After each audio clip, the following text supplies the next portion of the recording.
Hi everyone, GU or Mulang Z. Another data. Thanks for choosing my guitar course, the Dinner Guitar course. Today, we're on lesson 11. In previous lessons, we already learned to play 2 songs, including the simple songs with the booth. Today we start learning our first basic exercise. Many people call this exercise climbing the frets, climbing the stairs. It goes by various names. The most accurate term is the chromatic scale. This is because each note is a semitone apart. That's where the name comes from.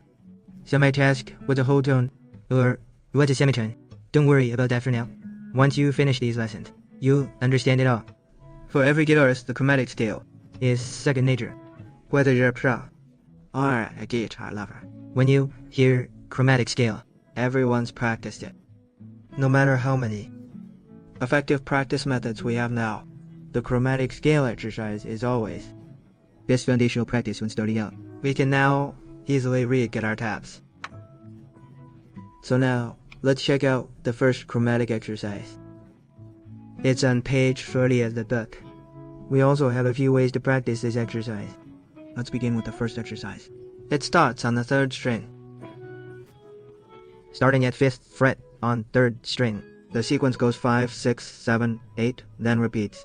Each group in this chromatic scale has 4 notes. They are the notes on frets 5 through 8. These numbers correspond to those frets.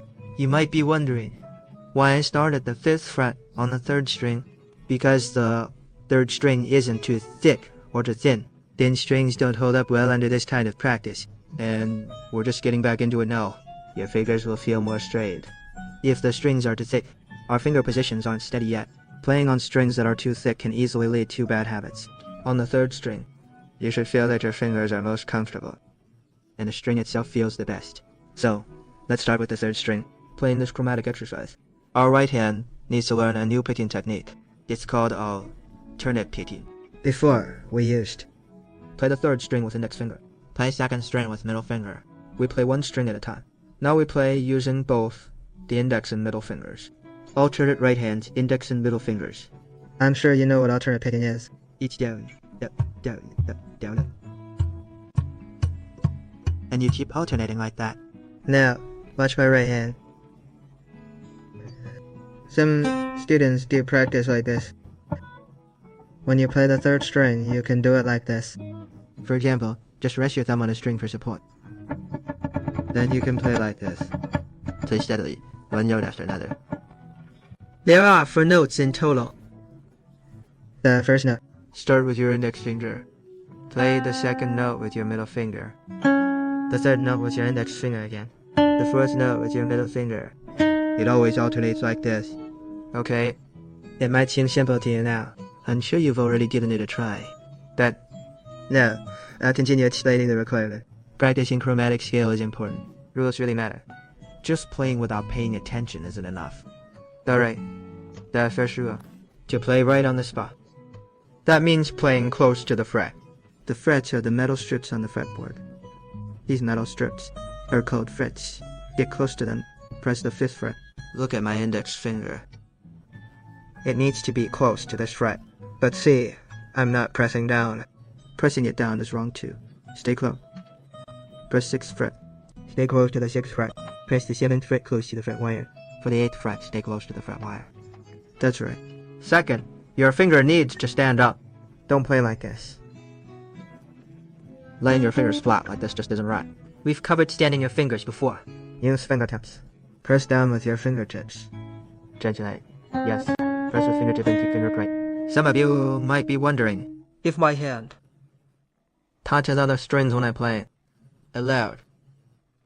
When we play chords, we shouldn't touch the strings we're not playing, because it would affect how they sound, practicing a single note here. So, even if you touch the 2nd string, it's no problem, since you're not plucking it. It won't make sound. Don't worry about that. Just keep your fingers upright and press the strings with your fingertips. Thumb should be positioned properly. Some students playing. No, let's look at the left minus hand thumb. We've actually covered this before. Placing it straight means just letting it rest naturally. as long as placed naturally. That's correct. If we hold it like this, notice this thumb. Holding it like this is wrong. This way is still wrong. Placing your thumb just a little on top is still wrong. The only correct way is to rest your thumb pad naturally on top. Move straight down when moving down. You can't do it like this or that. All of these are wrong. Make sure you remember this. Don't think it doesn't matter whether it's right or wrong. This will hold back your progress.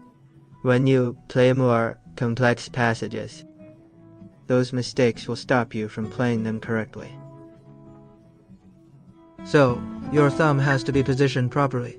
First point, the sound should be full and clear. It shouldn't sound like this. No sounds like that. Each note should stand out. Make sure each one rings out. Is to keep your fingers down. We need to focus on finger retention. It's essential for many exercises. Watch closely. First, I'll show you what not keeping fingers down looks like. Watch what happens after I play. Then I lift my fingers, one after another. It ends like this. Especially, thus messy too. For this exercise, it makes practicing harder.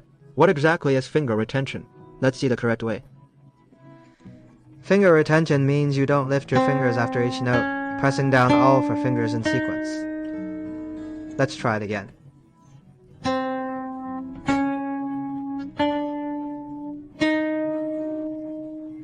Once pressed, keep your fingers down.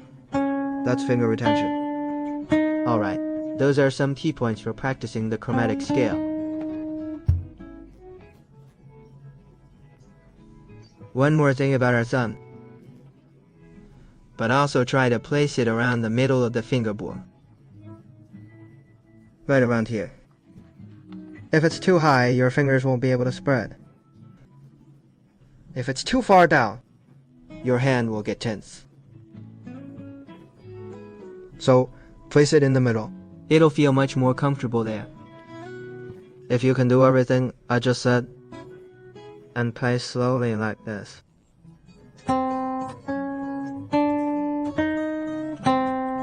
Don't focus on speed. Don't play too fast. Playing fast at the start doesn't help at all. Now we're working on finger independence, stability, and finger pressure. Also, don't lift your fingers too high. Don't make it. Like this.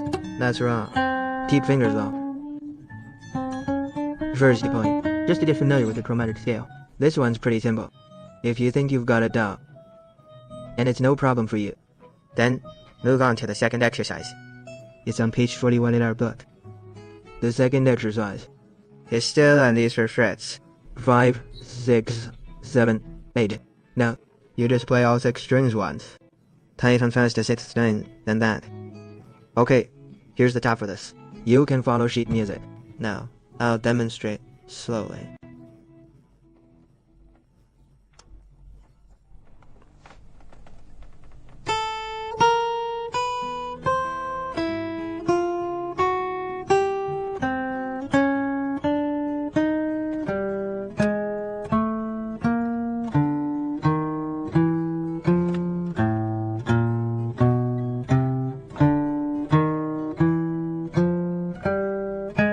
Okay, when you practice, match my speed or go even slower.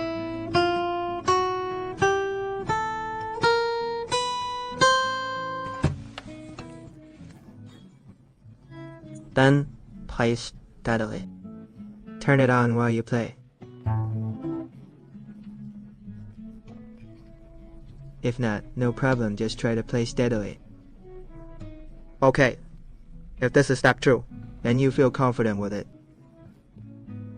we'll move on to the final step. It's the full chromatic scale exercise. No matter which step you're on, don't forget our guidelines. If you forget any of the requirements I just mentioned, and overlook it, your practice won't be very effective. So don't just focus on speed. Focus on practicing with care, paying attention to every detail. That's the only way to get results.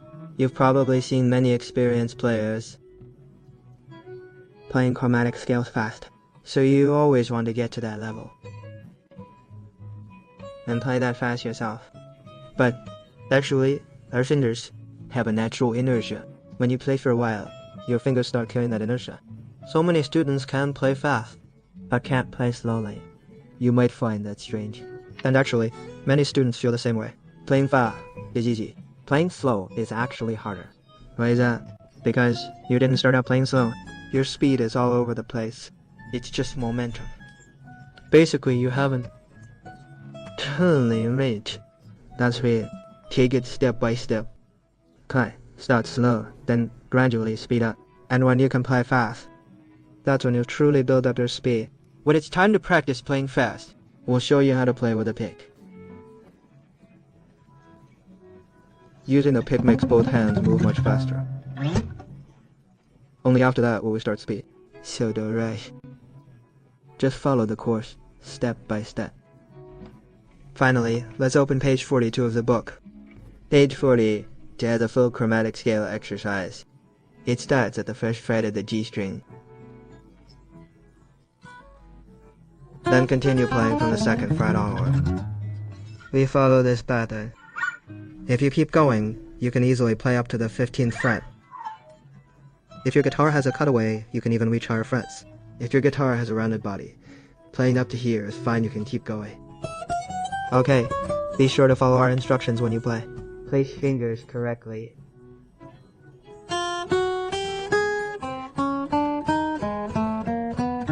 Next, start from second fret, play 2, 3, 4, 5. Then play 3, 4, 5, 6. Next, play 4, 5, 6, 7. They're grouped in sets of 4 notes. Every 4 notes in a group. Just follow this sheet music when you play. And remember, don't play too fast. I've written all my earlier tips in the guide for you. You can use it to review the video again. The sheet music also shows you how to practice, so I won't repeat the last part from beginning to end, because playing the chromatic scale is tedious. It's dull to listen to, and practicing can be tedious too, but we have to get